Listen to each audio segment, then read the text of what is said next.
Assalamu alaikum viewers, this is Farhan Ahmed from Hamza Farhad Securities, and today the market has once again responded completely opposite what investors were expecting कि cement sector, steel sector, इन sectors में हमें तेज़ी दिखाई देगी, लेकिन आज भी exactly market ने उसके ऑपोजिट ही रिस्पॉन्ड किया है। हमने देखा कि बैंकिंग सेक्टर ने मेनली, बल्कि ऑल अलोन बैंकिंग सेक्टर ने ही इंडेक्स को आज संभाले रखा।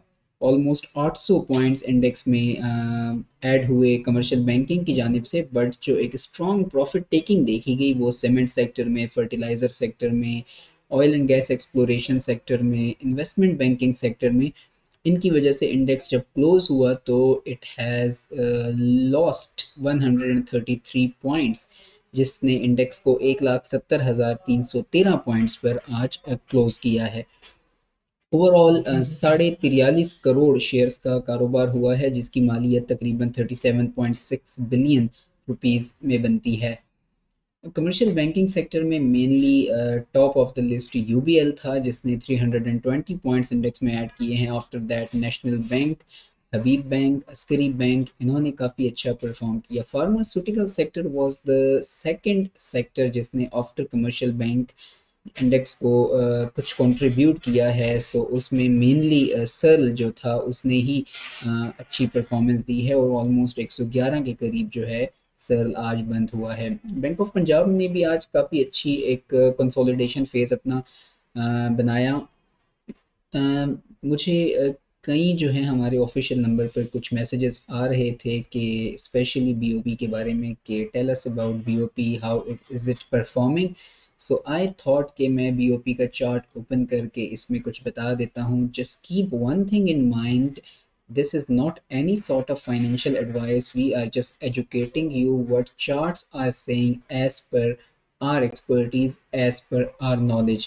There is no claim and blame for this stock analysis. आपने अपनी रिसर्च के अकॉर्डिंगली ही काम करना है। तो सी, मार्केट जो थी एक थिन कंसोलिडेशन में थी, जिसके बाद कल मार्केट में हमने देखा कि लास्ट 15 मिनट्स में ये कैंडल बनी और इधर से एक काफ़ी हैवी हमें ब्रेकआउट दिखाई दिया, जिसने ये एक रेजिस्टेंस जोन था 3610 का और 3614 का।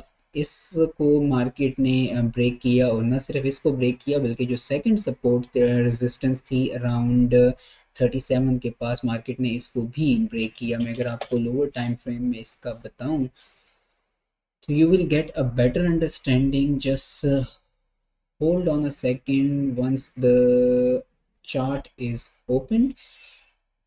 तो जब तक ये चार्ट ओपन होता है तब तक I will share some news with you. फिर उसके बाद हम चार्ट पे आ जाएंगे, तब तक चार्ट लोड हो जाएगा।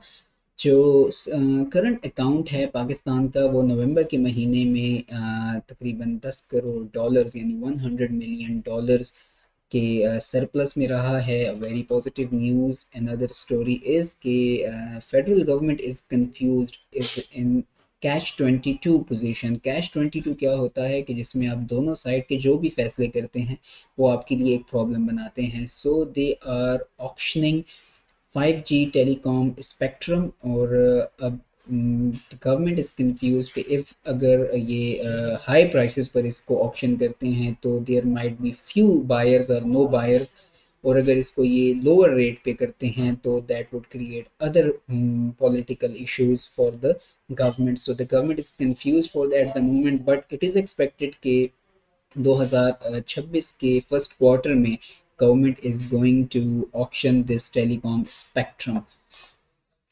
Another news, Pakistan's real index appreciates further to 104.76 in November. real index क्या होता है?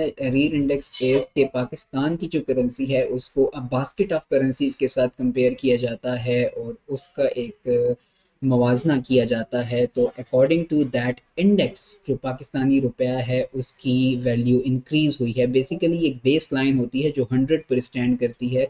इफ़ इट गोज़ बिलो 100 तो द इट मीन्स कि रुपया जो है वो वीक हो रहा है। अगर it goes above the 100 it means रुपया आपका स्ट्रांग हो रहा है। तो पिछले महीने इट वाज अराउंड 0.8 तो अब ये नवंबर के महीने में बढ़ के 104.76 हो गया है। दैट मीन्स के पाकिस्तानी रुपया जो है वो काफ़ी स्ट्रेंथन हुआ है। अनदर न्यूज़ कि टीपीएल के हवाले से TPL corporation has given the approval for share sale to Jazz international.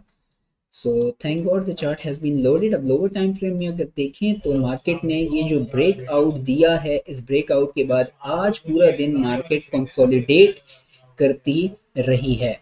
इस कंसोलिडेशन फेज के अंदर मार्केट में एट द लास्ट अगर हम देखें तो सबसे ज़्यादा शेयर्स का कारोबार हुआ है, बुलिश इनगल्फिंग कैंडल भी बनी है। तो इट माइट बी कि कल मार्केट यहाँ से हमें ऊपर दिखाई दे। बट एक चीज़ आप और नोट करें तो यहाँ पर ये एक इवनिंग स्टार बना है।